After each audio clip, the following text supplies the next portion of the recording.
Welcome to the deep dive. Today we're diving deep into the White House. Ooh, exciting. Yeah, I think it'll be interesting, going beyond just like the basic facts that everyone knows to uncover some of its hidden history. I love those kinds of stories. The things that you don't learn in like the standard textbooks. Right, exactly.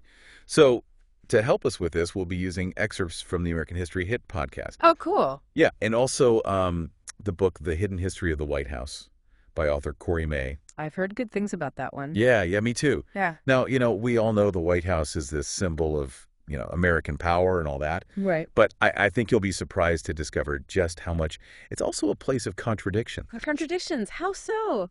Well, immense power, obviously, but Mm-hmm. also surprising accessibility and even chaos at times. I never thought about it like that. Yeah. Like, did you know it was once almost overrun by a party crowd? What? Yeah. No. Or that a president's wife might have secretly run the country? Okay. Now I'm really intrigued. Let's dive in. Yeah. All right. Well, to start out, I think it's fascinating how the name White House itself, like, evolved over time. Yeah, that's true. I mean, it wasn't always called. That was it. No, it actually started out being called the People's Palace. The People's Palace. Really? Yeah. But, it was a young republic. They probably felt that that name didn't quite fit the image they were going for, so they changed it to the People's House for a time. It does sound a bit much, doesn't it? People's Palace. Yeah. But it's interesting to see how they were playing with these different names, trying to find the right fit for this new nation. So when did it become the White House then? Well, it was whitewashed after the War of 1812, to cover the burn marks from the British attack. Oh, right. Yeah. But it wasn't until Teddy Roosevelt's presidency that the name White House really stuck. It's amazing how a name can become so intertwined with a place's identity, right? Definitely. Yeah. And in this case, it became a really powerful symbol of American resilience. They could have torn it down after the fire. Yeah. But instead they rebuilt it even stronger. Yeah, that's a great point. It shows that even from the very beginning, they saw the White House as more than just a building. It was already a symbol of something bigger. And I think those early choices, even down to the name, reflect the founders' vision for the country. This idea of a government that was both strong and accessible to the people. Yeah, I see that. So tell me about the location. Why was it built where it is?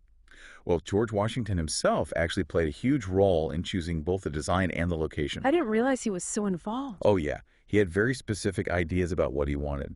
He wanted a structure that projected grandeur and strength, befitting a new nation. Of course. But he also wanted it to be accessible to the people, which I think is really interesting. Yeah, it's that balance between power and accessibility that we were talking about earlier. Exactly. And that location on the bluff overlooking the Potomac River, that wasn't chosen randomly either. So it had a strategic purpose. Oh, absolutely. Yeah. It offered a commanding view of the surrounding area and also a strategic position upriver from Mount Vernon. Ah, so Washington could keep an eye on things. Exactly. It was a very carefully considered choice. It's amazing to think about how much thought went into every aspect of the White House. Yeah, it's really impressive. Oh, and here's a detail you might not know. The area was actually heavily forested before the White House was built. What? Really? Yeah, and all those trees were cleared to make way for the construction, which actually contributed to the swampy conditions that the city became known for later on. So the White House is kind of intertwined with the environmental history of Washington, D.C. Yeah, you could say that. It's another one of those interesting connections that you don't always think about. But speaking of historical moments, one that really captures the spirit of the People's House is Andrew Jackson's inauguration. Oh, yeah, I've heard about that. Wasn't it a bit of a wild affair? That's putting it mildly. Thousands and thousands of people, way more than expected, descended on D.C. for this people's president. It was crazy. They must have been excited to have someone like Jackson in office. Yeah, it was a really big deal. But all those people, it caused quite a scene.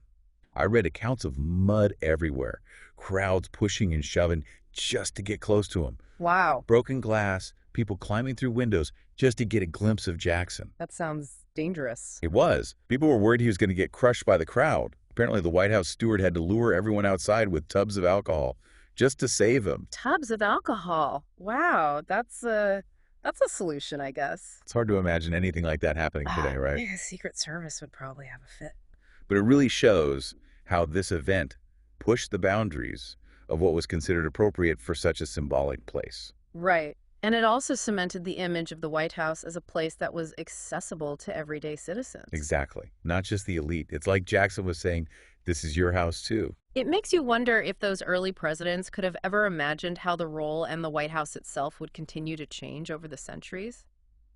Well, speaking of change, let's talk about how the physical structure of the White House has evolved over time. Oh, yeah. It's had quite a few makeovers, hasn't it? Yeah, it's amazing to think that it's been constantly modified to suit the needs of the times and the presidents who've lived there. It's like a living, breathing building. Right.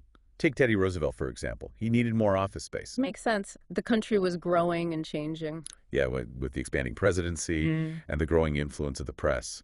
So he added the West Wing.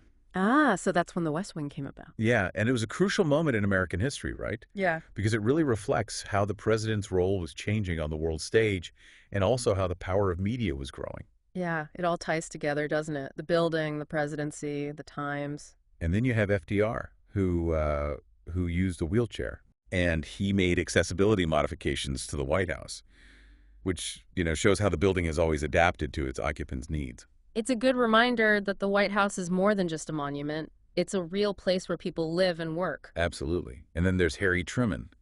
Now get this, he had to completely gut and rebuild the whole White House What? The whole thing? Why? because it was falling apart.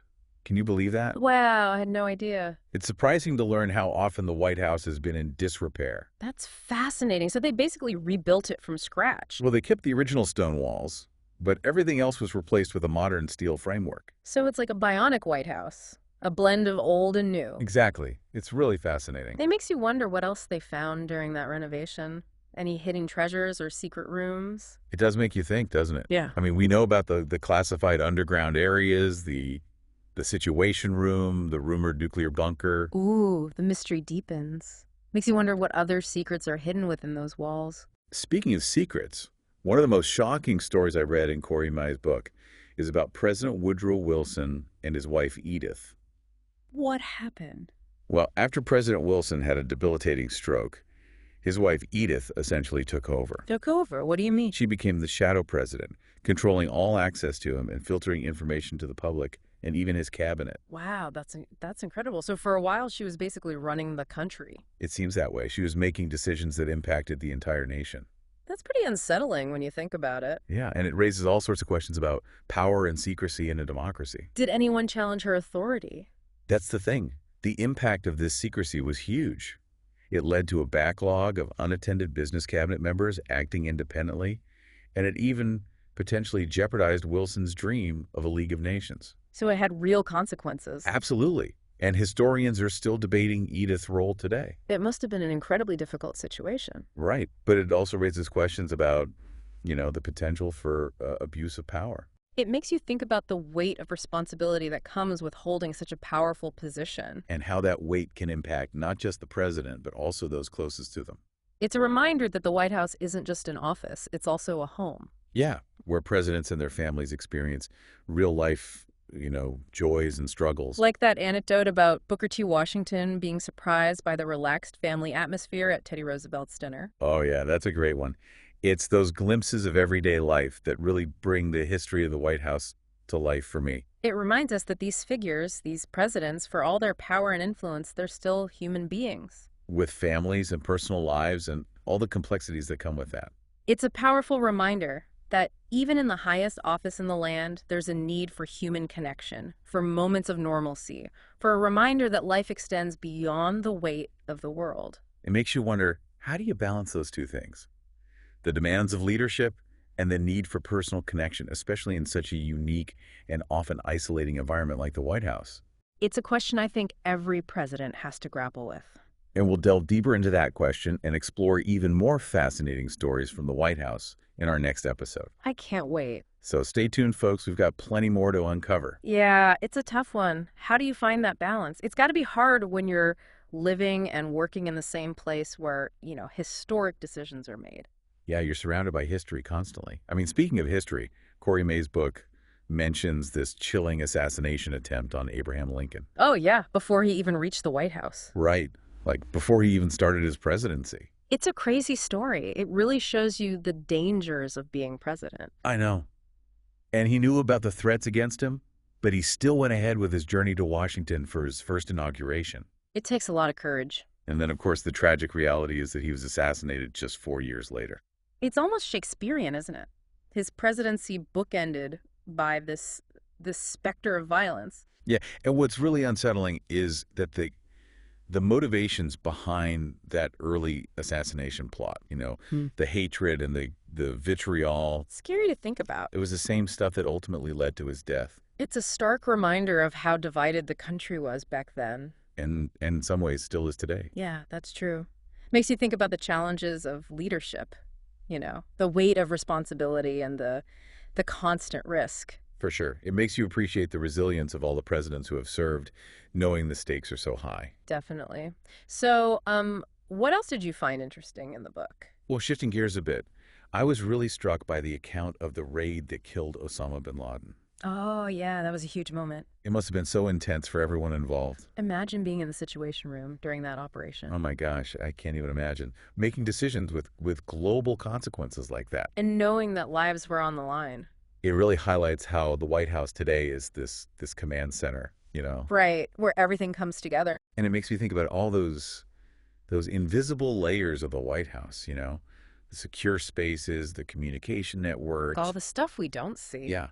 It's crucial to how the presidency functions, but we rarely ever think about it. It's easy to forget about that whole hidden world beneath the surface. The intelligence gathering, the strategic planning, the crisis management. It's constantly happening, isn't it? It's mind-boggling. But, even with all that secrecy and power, there are still these moments of humanity that shine through. Yeah, those stories about the families and the kids playing on the lawn. The pets running around. It's a good reminder that it's a home, too. Yeah, it's more than just a symbol of power. It's a place where people live and try to have some kind of normal life. I think those glimpses of everyday life are important. They help us connect with the White House on a personal level, Absolutely. They remind us that the people who live there aren't that different from us. They experience the same emotions, the same challenges. They're just trying to get by like everyone else. Exactly. It's this fascinating paradox, isn't it? The White House is both this stage for history And a backdrop for everyday life. it's a place of immense power, And intimate moments. global significance. And personal connection. It's really quite remarkable when you think about it. So I'm curious what stood out to you most about Corey May's book. Well, I think what really resonated with me was his emphasis on the human stories. The ones that have unfolded within those walls. Yeah, I like that about his writing too. It's easy to get caught up in the big events, the wars, the political battle. The dates and the names. Right. But it's the personal anecdotes, the little glimpses into the lives of the people who have lived and worked there. That's what makes it real. Yeah, it brings the whole story to life. It helps us understand the complexities of the presidency, the weight of the decisions made, the sacrifices involved. And how all of that impacts not just the president, but also their families. It's a reminder that history isn't just about dates and events. It's about people. And the White House has been home to such a fascinating array of personalities. Each with their own story to tell. And that story continues to unfold, right? With every new administration. Each one brings its own perspective, its own set of challenges. And its own contribution to the legacy of the White House. It makes you wonder what the future holds for the White House. Yeah, how will it continue to evolve? How will it adapt to the changing world around it? It's a big question. I mean, the role of the presidency is constantly changing. And the demands on the White House are only increasing. I imagine we'll see more technological advancements. Definitely more security upgrades. Maybe even architectural changes to meet the needs of future presidents. Oh, and maybe we'll even see a greater emphasis on sustainability. Oh, yeah, that's a good point. Yeah. And making the White House more environmentally friendly. Especially given its history. Right. Like we talked about before, the history of the White House is really intertwined with the environmental history of D.C. Exactly. It'd be a powerful statement, for the White House to be a leader in sustainability. It would show a commitment to the future. And it would be fascinating to see how future presidents address issues like climate change. Yeah, what will they prioritize? What kind of impact will they have? It makes you realize that we're living through history right now. And the White House is at the center of it all.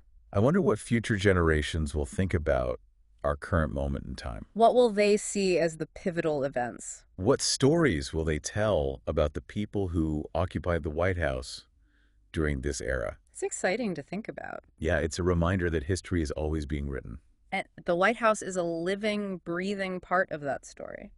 So what do you think? What do you think visitors to the White House in the future will find the most surprising about its history? Hmm, that's a good question. I think they'd be amazed by the sheer range of experiences the White House has witnessed, Everything from moments of great triumph and celebration. to times of profound sorrow and tragedy. Yeah, they'd see the marks left by everyone who came before. The architectural changes. The stories that speak to the human side of power.